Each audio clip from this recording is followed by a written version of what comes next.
Bonjour, c'est Cryptoly, j'espère que vous allez bien. Aujourd'hui, on va parler de Phantom, la crypto-monnaie FTM. Alors, comme d'habitude, au niveau des updates, on va développer deux parties. Une partie fondamentale où on va expliquer ce qu'est Phantom, les différentes nouvelles que l'on a sur cette blockchain. Et ensuite, on va développer la partie technique, avec notamment une analyse technique des graphiques et une prévision des prix. Avant de commencer, si vous voulez soutenir la chaîne, likez et partagez la vidéo, ça aide au référencement. Et abonnez-vous si ce n'est pas déjà fait, on commence tout de suite.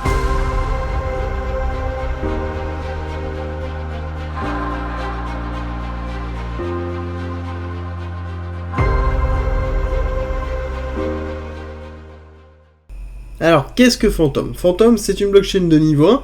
qui est EVM compatible, donc c'est-à-dire qui est compatible avec les applications en Solidity et donc les applications d'Ethereum. C'est une blockchain de niveau 1 qui a pour vocation de résoudre aussi la problématique de scalabilité, de sécurité, un petit peu ce qu'on peut retrouver un petit peu chez tout le monde. La seule différence que l'on a, c'est son fonctionnement, son consensus. Ce n'est pas un consensus qui est tiré de Tendermint et donc du Cosmos SDK, c'est un consensus qui s'appelle l'Ankesis, qui est une forme de DAG, justement qui est une composition de ce style-là, c'est-à-dire que les blockchains habituelles, notamment Bitcoin, sont des blockchains à bloc unique et à chaîne unique de ce style-là, d'accord ? Alors que là, ça représente de cette façon. Donc on a quelque chose d'un petit peu plus compliqué, qui permet aussi pas mal de choses, notamment le fait d'être asynchrone, le fait de pouvoir construire toute une série de blocs sans devoir se concentrer sur celui qui va arriver avant et celui qui est arrivé après, et du coup de pouvoir développer justement une forme de rapidité d'exécution assez forte et assez puissante, avec justement une très bonne finalité pour l'Ankesis qui a moins de 2 secondes de finalité. Donc on est vraiment sur quelque chose qui est solide. Et c'est vraiment une des forces de Phantom, c'est d'avoir déjà un consensus différent de ce qu'on peut trouver ailleurs, et quelque chose qui est solide. C'est une blockchain en proof of stake et qui a un écosystème déjà relativement développé. On va en discuter un petit peu après. L'autre élément à prendre en compte, c'est que Phantom a un axe corporate avec une vente auprès des entreprises de leur solution de blockchain qui est définie comme étant consensus as service, donc c'est-à-dire qu'ils mettent à disposition tous les différents items de leur blockchain pour qu'ils soient directement utilisés dans une personnalisation propre à l'utilisation d'une société, ce qui est très fort pour la mass adoption et pour la mise à disposition de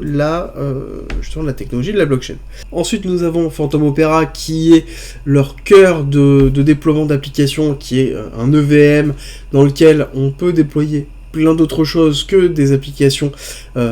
Solidity, des applications Ethereum, mais en l'occurrence qui supporte le VM et qui permet justement de développer un petit peu tout ce qu'on veut. Il est open source, il est accessible à tout le monde et il permet d'avoir accès directement à l'ABT Consensus Algorithm, donc c'est justement le principe de l'Ankesis, donc leur consensus à disposition. À côté Phantom, nous avons quand même une forme de décentralisation avec plus de 7300 nodes, à savoir que, je rappelle que Phantom est une blockchain très récente, donc on est quand même dans quelque chose qui est vraiment très bien pour une blockchain récente, dans lequel nous avons plus de 220 applications qui sont déjà déployées, et une communauté qui est quand même accroché justement à Phantom, qui est vraiment très proche de Phantom, qui est très proche de Phantom Foundation, sur lequel justement on développe les différentes solutions de Phantom. Et actuellement, au niveau des nouvelles, nous avons le retour d'un développeur qui est très apprécié de la communauté, qui est André Cronge, sur lequel justement il revient a priori en janvier, sur lequel il va faire une intervention au Quantum Summit, donc sur lequel on risque d'avoir plus d'informations, notamment au niveau de Phantom, et actuellement ça a fait une hype déjà, dès le début, sur lequel on a eu une petite accélération au niveau de Phantom, même si en effet on a eu un gros retracement, on va en discuter après, au niveau de ce qui se passe par rapport à FTX, mais on a quand même une hype qui se crée avec André Cronge. Moi je ne suis pas fan de ça, je vous l'ai dit quand il est parti, que pour moi ça reste un développeur, les équipes de Phantom Foundation sont suffisantes pour pouvoir développer la suite, mais c'est vrai que Phantom, étant donné qu'ils ont leur communauté à eux, qui est une communauté qui est quand même propre à Phantom, à l'écosystème Phantom, et justement il y a une certaine affection qui se fait avec André Cronge, qui est très présent, qui était très présent dans les différentes applications DeFi de l'écosystème Phantom, et donc forcément très proche des utilisateurs et des gros projets qui sont développés, et c'est pour ça aussi qu'il a un impact aussi fort. On a terminé avec la partie fondamentale, on va attaquer la partie technique. Mais avant, je vous rappelle que le Discord est un commentaire en description, c'est gratuit et c'est un lieu d'échange d'informations sur la crypto, la blockchain, le trading et l'investissement. Par exemple, on a donné plein d'informations sur FTX, on a créé un canal exprès pour FTX par rapport à la problématique qu'on rencontre avec le dépôt de bilan de FTX. Et pour tous ceux qui souhaitent avoir plus d'informations et continuer à se former tout en me soutenant et tout en soutenant le Discord, nous avons mis à disposition un premium avec plus de contenu, plus de 100 vidéos et 300 pages de contenu de formation structuré dans un parcours pédagogique, contenu qu'on rajoute continuellement toutes les semaines, et vous y retrouverez aussi plein d'autres choses, comme par exemple des stratégies de trading, des stratégies d'investissement, des analyses, des lives hebdomadaires, des briefs quotidiens que j'effectue sur le marché, plein d'autres contenus importants pour avoir la bonne information et pour pouvoir progresser. Je vous mets une vidéo explicative en haut à droite si vous êtes curieux, si ça vous intéresse. Je vous dis à très vite. On attaque la partie technique. Partie technique qui est très intéressante et de Phantom parce que on voit justement une schématique héliotiste totalement terminée. On a une phase d'accumulation, donc je suis en weekly pour avoir toutes les informations et je suis sur le futur de Binance. Nous avons notamment ici toute la période d'accumulation avec la première impulsion très forte qu'il y a pu avoir en février 2021, retracement de deuxième accélération qui nous donne notamment une top de la 1 héliotiste, retracement de la 2, retracement dans lequel on a une accumulation qui s'est soldée par une prise de liquidité et justement un envolé du cours, une envolée très très forte du cours sur lequel on a fait énormément. On a fait combien sur cette envolée ? On a fait 1330% et derrière on a retracé deuxième réaccélération très forte et sur lequel d'ailleurs on a fait un petit retracement. On va passer en daily histoire de vous montrer bien. Voilà, sur la vague 4, donc vague 3, vague 4 effectuée ici, vague 5, impulsion terminée du coup en octobre 2021 et ensuite on a fait un retracement A, B, C, somme toute très classique et derrière on a bien une schématique très fort de grande vague 1, grande vague 2, quelque chose aussi qui est très classique en termes d'impulsion. On est en train de travailler le niveau 382 ici du retracement, c'est-à-dire de la A au niveau du retracement de la B, et donc on est sur le 382 à 0,1351, qui est l'objectif que l'on a en tête depuis un certain temps, que je vous ai donné, avec notamment la prise de liquidité de ce lot-là qui a été fait, le bas de la 2 qui a donné justement cette énorme accélération qu'on a pu voir ici. Donc là on a vraiment une très grosse accélération, donc on a beaucoup de liquidité qui est en attente, et c'est pour ça que je vous ai dit que notamment les 0,15 étaient une zone intéressante pour Phantom, sur lequel on risquait de retrouver Phantom, chose qu'on est en train d'avoir maintenant. L'élément qui est intéressant aussi, c'est que si on repasse en weekly,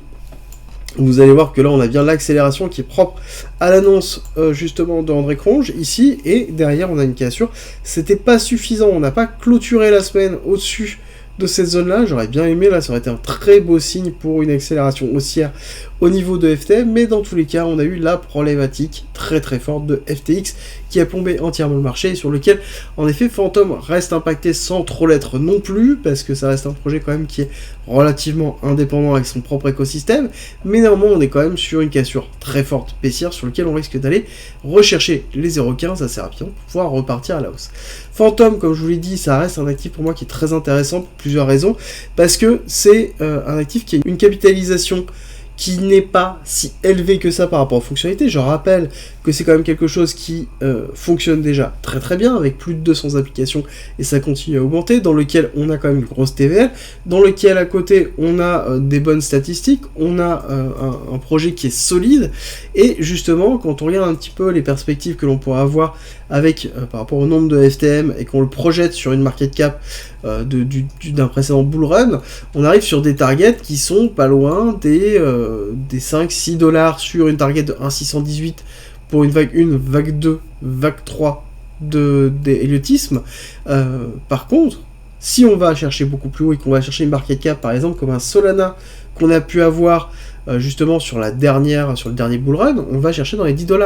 10, 12 $ au niveau du FTM. Donc on serait sur des perspectives qui sont colossales en termes d'évolution. Et là actuellement on est vraiment dans un prix qui est vraiment très intéressant. Après il faut prendre en considération que oui, Phantom c'est très intéressant, mais c'est aussi un vecteur de risque. Certes ils ont une communauté, ils ont des applications, mais actuellement c'est quelque chose qui n'arrive pas à consolider au-dessus d'un certain palier. Donc on est retourné dans des zones très importantes de rechargement long terme. Oui, on est dans le bas de ma spot zone, oui, mais il y a toujours des risques, il faut l'avoir en tête. Au niveau de Phantom, les risques sont que principalement la TVL puisse péricliter et que en effet le nombre d'applications arrête d'augmenter et que derrière justement on n'arrive pas à passer le cap, ça pourrait être le cas. Donc il faut contrôler votre investissement, mais pour moi Phantom fait partie des investissements intéressants qui font partie de mon bag à l'heure actuelle et sur lequel justement on a un très bon risque ratio. Tout est une question de contrôle de l'exposition que vous voulez avoir, notamment à ce type d'actif.